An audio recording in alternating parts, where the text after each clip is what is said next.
ETF index mutual funds నేర్చుకుని stock మార్కెట్లో రాణించాలనుకుంటున్నారా? వెంటనే ఈ నెంబర్కి కాల్ చేయండి. నమస్కారం. సుమన్ టీవీ ప్రేక్షకులందరికీ కార్తీక మాస శుభాకాంక్షలు. ప్రతి సంవత్సరం లాగానే ఈ సంవత్సరం కూడా కార్తీక పురాణం వినబోతున్నాం.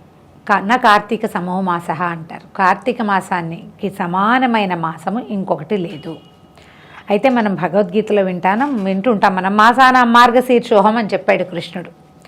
భగవంతుడే తాను స్వయంగా మార్గశీర్ష మాసాన్ని అని చెప్పినప్పటికీ కూడా మార్గశీర్షానికి ముందున్నటువంటి కార్తీక మాసాన్ని మించిన మాసం ఇంకొకటి లేదని శాస్త్రోక్తి, ఆర్యోక్తి, పురాణోక్తి కూడా. మామూలుగా మనకి ప్రతి పండుగ ఒకరోజు ఉంటుంది. పండుగ హాఫ్ డే చేసుకునే పండుగలు కూడా కొన్ని ఉన్నాయి, పొద్దు నుంచి మధ్యాహ్నం దాకా. ఒకరోజు పండుగలు, 3 రోజుల పండుగలు, 10 రోజుల పండుగ కూడా చేసుకున్నాం మనం. అయితే ప్రతిరోజు పండుగగా ఉండేటువంటి ఈ కార్తీక మాసము అత్యంత విశేషమైనది, అత్యంత ఫలప్రదమైన మాసం. ప్రత్యేకంగా ఈ రోజు అని లేదు, ఏ రోజు కుదిరినా సరే కార్తీకంలో చెప్పబడిన ఏ ఒక క్రియనైనా సరే, స్నానము, జపము, తపము, దానము, దీపారాధనము, దేవాలయ సందర్శనము, ఏది చేసినా సరే విశేషమైన ఫలితాన్ని ఇస్తుంది, తిథులతోటి సంబంధం లేకుండా. అయితే ఈ నెలంతా కూడా కార్తీకానికి ప్రత్యేకంగా చెప్పబడింది కార్తీక స్నానాలు. దీనికి ముందున్న మాసంలో మనం ఆశ్వేజ మాసంలో అమ్మవారి కోసం కూడా విశేషమైన అర్చనలు చేసాం. ప్రత్యేకించి ఆశ్వేజ కార్తీక మాసాలు శరదృతువులోవి. శరదృతువు తాలూకు మలిభాగంలో మనకి కార్తీకం వస్తుంది.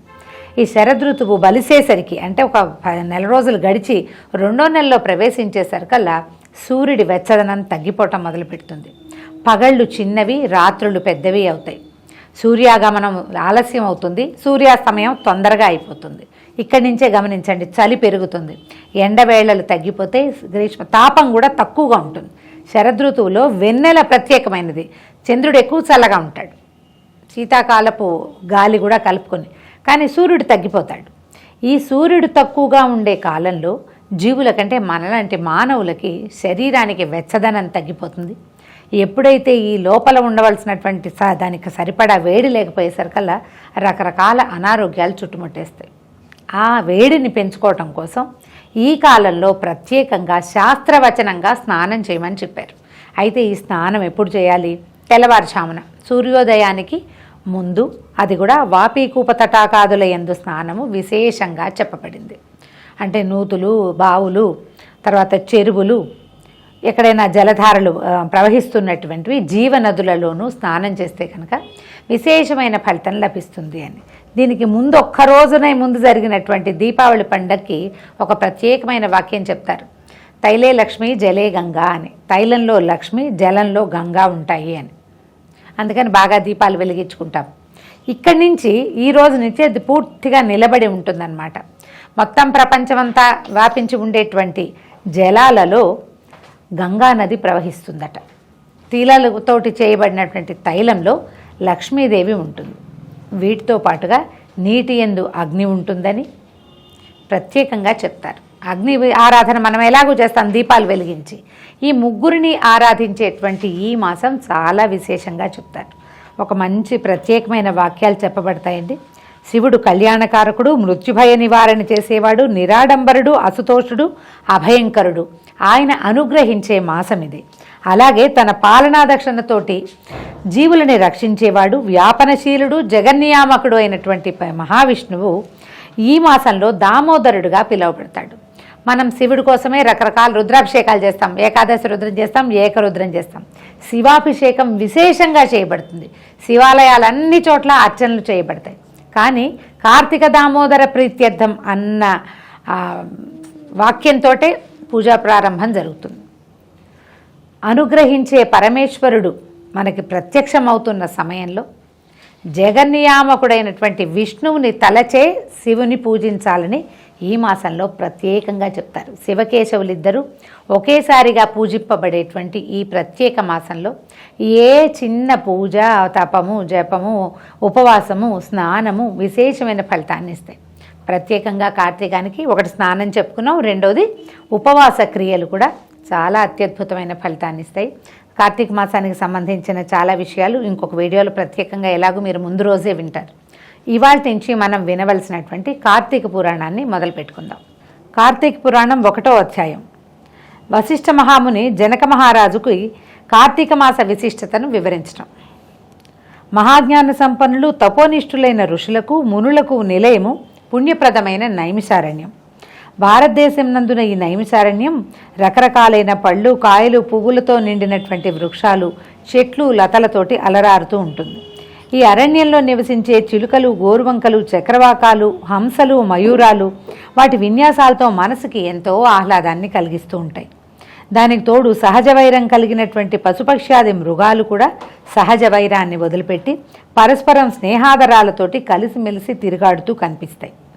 అవడానికి అరణ్యమే అయినా యజ్ఞయాగాది క్రతువులతోనూ, పురాణ ఇతిహాసాది ప్రవచనాలతోనూ, వేదాంగాది చర్చలతోనూ నిండి పరమ పవిత్రమై భూలోకంలోని స్వర్గమేమో అనిపిస్తుంది. నైమిషారణ్యం ఇప్పటికీ స్వర్గంలాగానే అనిపిస్తుంది. చాలా సహజంగా ప్రకృతికి దగ్గరగా జీవించాలనుకునే వాళ్ళు నైమిషారణ్యాన్ని తప్పకుండా ఒకసారి జీవితంలో చూడాలని చెప్తారు. అంతటి మహోన్నతమైన ఋషివాటికలో సుప్రసిద్ధుడైన వాడు సూతమహాముని. సూతమహర్షి వేదాంగ విజ్ఞాన ఘనుడు, పురాణేతిహాస ప్రవచనకర్త, భూత భవిష్యద్వర్తమానాలు తెలిసినటువంటి మహాజ్ఞాని. తనకు కలిగినటువంటి మధుర వచో సామర్థ్యంతో వేద ధర్మాలను, వేద జ్ఞానాన్ని సవిస్తరంగా వివరించి చెప్పగలిగిన మహామేధావి. సాక్షాత్తు భగత్స్వరూపుడైనటువంటి మహాముని వలనే ఈ నైమిషారణ్యం పరమ పవిత్రమై, సకల విజ్ఞాన క్షేత్రమై, మానవ ధర్మ ప్రబోధకమై ప్రకాశిస్తోంది. మనం ప్రతి వ్రతకథలోనూ చాలా వ్యవహారాల్లో, అంటే చిన్న పొన్న అన్ని వ్రతాల్లోనూ కూడా సూతమహాముని ప్రస్తావన లేకుండా ఏ వ్రత కథ కనిపించదు మనకి. సూతుడు ప్రవచనకర్తే కాదు, ఏ విషయాన్ని అడిగినా సరే సాకల్యంగా ఇది ఫలానా వాళ్ళతో చెప్తున్నప్పుడు నేను విన్నాను, వాళ్ళెవరో నాకు చెప్పారు, అది మీకు చెప్తానంటాడు. అంటే మహాముని అయినా మనకి ఎట్లాంటి ప్రబోధన చేస్తున్నారంటే, ఎవరైనా ఏదైనా చెప్తే శ్రద్ధగా వినయంతో వినాలి, ఆ విన్న విషయాన్ని ఇంకొకళ్ళకి తెలియచేయాలి. ఆ రకంగానే విజ్ఞానం ప్రపంచమంతటా వెళ్తుందని మనకి సూతమహాముని తన యొక్క ప్రజ్ఞతోటి తెలియచేస్తాడు. మనం సూతుడు చెప్పేసుకుని ఆయన వదిలిపెట్టేయకూడదు. ఈ సూతమహాముని సంగతి విని వదిలిపెట్టేయకూడదు. మనం ఎందుకు ఈయన పదే కనిపిస్తారు అని గనక ఆలోచిస్తే, ఏదైనా ఒక మంచి విషయం తెలుసుకుంటే దాన్ని స్వకపోల కల్పితంగా చేయకూడదు. నాకే తెలుసని కానీ, లేదా మనకి తెలిసిన మరి 4 ముక్కలు కలపటం కానీ చేయకుండా యథాతథంగా ఎలా విన్నామో అలాగే ప్రపంచానికి తెలియచెప్పాలి. ఒకానొక నాడు నైమిషారణ్యంలోని ఋషులంతా సూత మహర్షి దగ్గరకు వచ్చారు. ఆయన వారందరినీ గౌరవించి కూర్చోబెట్టి అందరూ ఒకేసారి వచ్చారు ఏమిటని విషయం ప్రశ్నిస్తే, వారిలో ఒకరు ఋషులందరిలోకి నాయకుడైనటువంటి శౌనకుడు నమస్కరించి, మీ కారణంగానే మేమంతా సమస్త వేద విజ్ఞాన సంపన్నులమై, కర్మధర్మ ఆచరణ ప్రవర్తకులమై, యజ్ఞయాగాది యజ్ఞయాగాది జపతపోనిష్ఠులమై వృద్ధి పొందుతున్నాము. మీ చేత కార్తీక మాస మహాత్మ్యమును చెప్పించుకుని వినాలని భావిస్తున్నాం. అంటే కార్తీకం సమీపంలోకి వచ్చింది. ఈ మాస విశిష్టతని తెలుసుకుంటే ఇక్కడున్న ఋషులందరూ కూడా తలా ఒక చోటికి వాళ్ళు వెళ్ళిన ప్రతి చోట దాన్ని ప్రచారం చేయటం కోసం, కేవలం లోక కళ్యాణం కోసం మాత్రమే వాళ్ళు కనుక్కుని సొంతంగా తెలుసుకోవటం, ఎలా విన్నారో అలా ఇంకొకళ్ళకి తెలియజేస్తారు. కార్తీక మాసము హరిహరులిద్దరికీ పరమ ప్రీతికరమైంది. ఈ మాసంలోని 30 రోజులు పరమ పవిత్రమైన పర్వదినాలే. ఈ మాసంలో చేసిన స్నాన, జప, తప, దానాలకు అపారమైన ఫలసిద్ధి లభిస్తుందని విన్నాము. అంతటి విశిష్టమైన కార్తీక మాస వైభవానంతటినీ సమస్త విశేషాలతోటి సవివరంగా వినిపించి మమ్మల్ని కృతార్థుల్ని చేయవలసిందని ఋషులందరూ సూతమహామునిని ప్రార్థించారు. సూతుడిలా చెప్పారట, మునిజన శ్రేష్ఠులారా, మీ కోరిక పరమ ఆమోదకరము. మీరన్నట్టే కార్తీక మాసము అత్యంత పుణ్యప్రదమైనది. ఈ మాసం కేవలం హరిహరులకు మాత్రమే కాదు, సమస్త దేవతలకి కూడా ప్రీతిపాత్రమైనది. ప్రతి మాసంలో ఏదో ఒక రోజు పర్వదినం ఉంటుంది, కానీ కార్తీకంలో 1 రోజులు పర్వదినాలే. ఈ మాసం ధర్మకార్యాచరణలకు, నియమనిష్టలకు నిలయం. ఈ కార్తీక మహాత్మ్యం విన్నవారికి పుణ్యగతులు లభిస్తాయి. ఈ మాసంలో కర్మసాక్షి అయిన సూర్యభగవానుడు తులారాశిలో సంచరిస్తాడు. కనుకనే ఈ మాసంలో చేసిన పూజలు, వ్రతాలు, దాన ధర్మాలకు, దీపారాధనలు, వాటికే కాకుండా దీపారాధనలు, నక్తములు, ఉపవాసములు, పురాణ శ్రవణములు అనేక జన్మలలో చేసిన పాపాలని పరిహరింపచేసి పుణ్యగతులను ప్రసాదిస్తాయి. ఇప్పుడు నక్తము, ఉపవాసము 2 వేరువేరు పదాలు వచ్చినాయి. ఉపవాసం అంటే మనకు తెలుసు, ఒక పొద్దు ఉంటాం, పగలు ఉపవాసం ఉండి రాత్రి భోజనమో లేదా పగలే భోజనం చేసి రాత్రి ఉపవాసం ఉంటాం. మనం శనివారాలు గురువారాలు చేసినట్టుగా. కార్తీక నక్తాలు చాలా విశేషమైనవండి. పగలు ఉపవాసం ఉండటం మొత్తం, అసలు ఇంకా ఏమీ లేదు. ఏదైనా ఫలహారం తీసుకోవటం లాంటివి కూడా లేదు. అసలు నిర్జలోపవాసం కూడా చేస్తారు చాలా చోట్ల. మంచినీరు కూడా తీసుకోరు. పొద్దున స్నానం చేయటము, తర్వాత జపతపాదులు నిర్వహించుకోవటము, సంధ్యావందనం చేసేవాళ్ళు అది, లేదా పూజా విధానం చేసుకునేవాళ్ళు.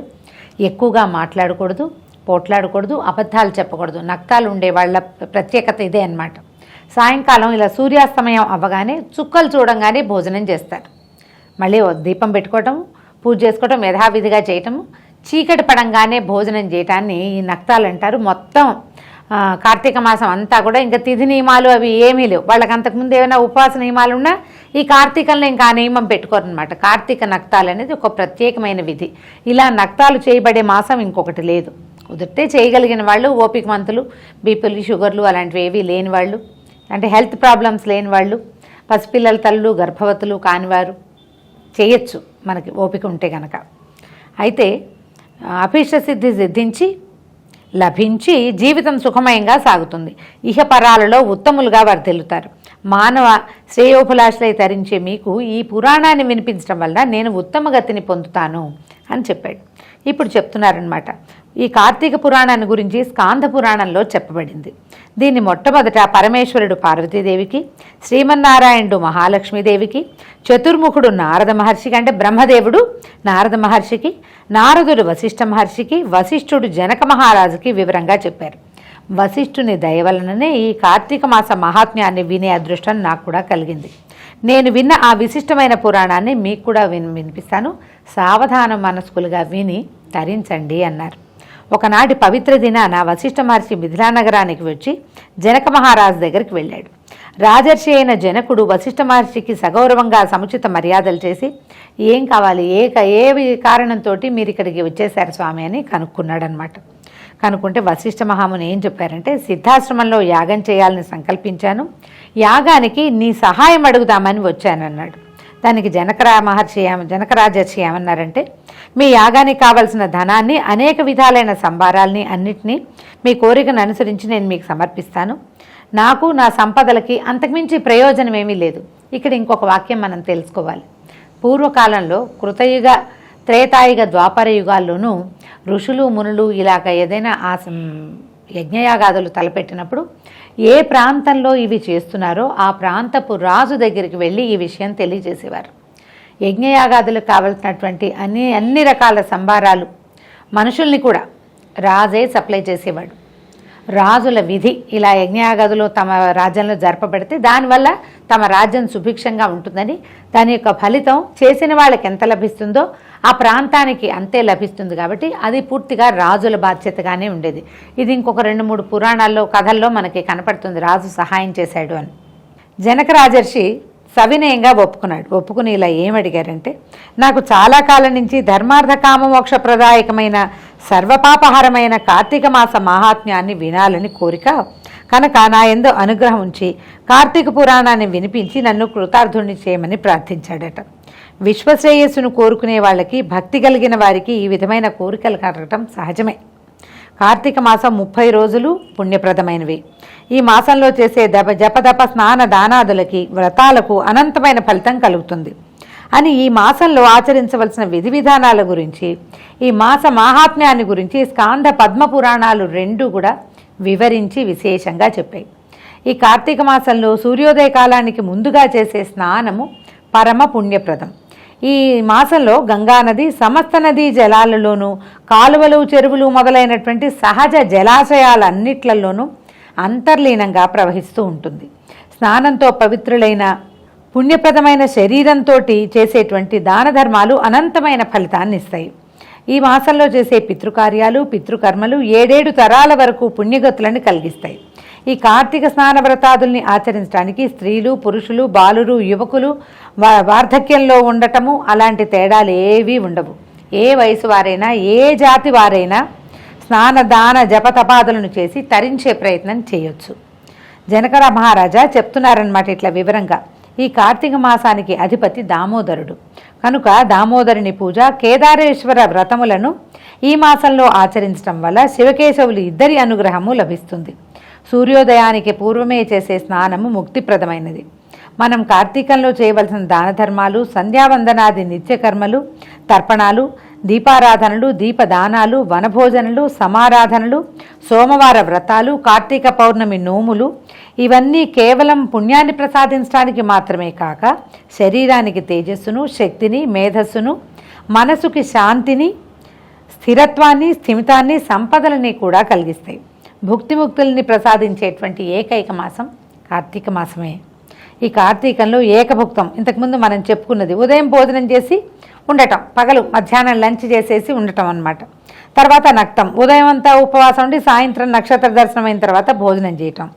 సోమవారాలు, పౌర్ణమి, ఏకాదశులు మొదలైన రోజుల్లో చేసేటువంటి ఉపవాసాలు మోక్షప్రదాలు. పూర్తిగా ఉపవాసం చేస్తూ సంధ్యా సమయంలో తీర్థప్రసాదాలు స్వీకరించడం, ఆ ఉపవాసం చేయటం అనేవి పుణ్యముక్తి ప్రదాలు. అంటే కేవలము భగవంతుడికి నివేదన చేసిన పదార్థాన్ని మాత్రమే, నైవేద్యం ఏదైతే పెట్టామో అది ప్రసాదాన్ని మాత్రమే స్వీకరించడం. నివేదన చేయని ఏ పదార్థాన్ని ఎవరింట్లోనూ తీసుకోకపోవటం కూడా ఒక ఉపవాస లక్షణం. అది కూడా చేయొచ్చు అనమాట. వారంతటి వారుగా ఇతరులు పెట్టిన దానినే భుజిత, అంటే మా సొంతంగా వంట చేసుకోకుండా ఎవరైనా పెట్టింది మాత్రమే భుజిస్తూ ఉండటం కూడా ఒక రకమైన ఉపవాసం. తర్వాత నిత్యము జపము, తపము, పురాణ పఠనము లేదా పురాణ శ్రవణము, దీపారాధన చేయటము, క్షేత్ర సందర్శనము మొదలైన వాటన్నిటినీ కూడా భక్తి శ్రద్ధలతో చేయటం ఆయురారోగ్యదాయకమే కాక మోక్షకారకం కూడా. ఈ దీక్షతో కార్తీక సోమవార వ్రతం చేసిన ఫలితం లభిస్తుంది. అంటే ఈ ఉపవాసాలు ఇన్ని విధాలుగా చెప్తున్నారు. పగలు భోజనం చేసి రాత్రి ఉపవాసం ఉండొచ్చు, పగలల్లా ఉపవాసం ఉండి చుక్కలు చూశాక భోజనం చేయొచ్చు. మనం వంట చేసుకోకుండా ఎవరైనా పెట్టింది రోజు భిక్షా స్వీకారం ఇది కూడా చేయొచ్చు. లేదా కేవలం స్వామికి, భగవంతుడికి ఏది నివేదన చేస్తామో దాన్ని మాత్రమే చేయొచ్చు. అలా కాకుండా ప్రతిరోజు యాత్ర, ఏదో ఒక దేవాలయ దర్శనానికి వెళ్తూ దాన్ని కూడా ఉపవాసంగానే భావిస్తారు. అంటే ఆహార నియమం ఉండటమే కాదు ఉపవాసం అంటే, భగవంతుని సమీపంలో ఉండటం, తీర్థక్షేత్రాలని దర్శించడం కూడా ఒక ఉపవాస నియమం కిందకే వస్తుంది. ఈ రకంగా ఏది కుదిరితే అది, ఎవరికి ఏ అవకాశం ఉంటే ఆ అవకాశం ప్రకారం అత్యంత పుణ్యాన్ని కలగజేసేటువంటి సంవత్సరానికి ఒక్కసారి వచ్చే ఈ నెల రోజుల్లో ఏదో ఒక రోజు, అన్ని రోజులు చేయగలిగితే మహత్తరంగా ఉంటుంది. ఒక్కరోజు లేదా కేవలము కొన్ని పర్వదినాలు, 4 సోమవారాలు, 2 ఏకాదశులు, తర్వాత పౌర్ణమి, మధ్యలో నాగుల చవితి, ఇలాంటి భగిని హస్త భోజనం, ఇలాంటివి పర్వదినాలు కూడా వస్తాయి కదా. ఈ దినాలలో అయినా కూడా కనీసం మనం పొద్దున్నే తెల్లవారుజామునే స్నానం చేయటము, దీపారాధన చేసుకోవటము, దేవాలయంలో దీపం వెలిగించటము, ఇవి కాకుండా దేవాలయంలో వెలిగించేటువంటి ఆకాశ దీప దర్శనం చేయటము, జ్వాలాతోరణం వెలిగిస్తారు, జ్వాలాతోరణ దర్శనం చేయటం, ఏదో ఒక పుణ్యకార్యాన్ని కనుక చేయగలిగితే, ఇంకా దీపం పెట్టుకోవడం, దీపదానం చేయటము, పళ్ళు కూరలు దానం చేయటము, ఆహారాన్ని దానం చేయటము, ఎవరికైనా భోజనాన్ని పెట్టించటము, అట్లాంటిది ఏది చేసినా కూడా అద్భుతమైన ఫలితాన్ని ఇస్తుంది. చాలా మనసుకి సంతోషంగా కూడా ఉంటుంది. స్నానము విశేషమైన నియమం, అది చేయగలిగితే అదృష్టం. అనారోగ్యంతో ఉన్నవాళ్ళు, పెద్దవాళ్ళు, గర్భవతులు, చంటి పిల్లల తల్లులు, ఒక స్నానం చేయగానే వెంటనే జలుబు చేసే లక్షణం ఉన్నవాళ్ళు, వీరు చేయలేకపోతారు కదా.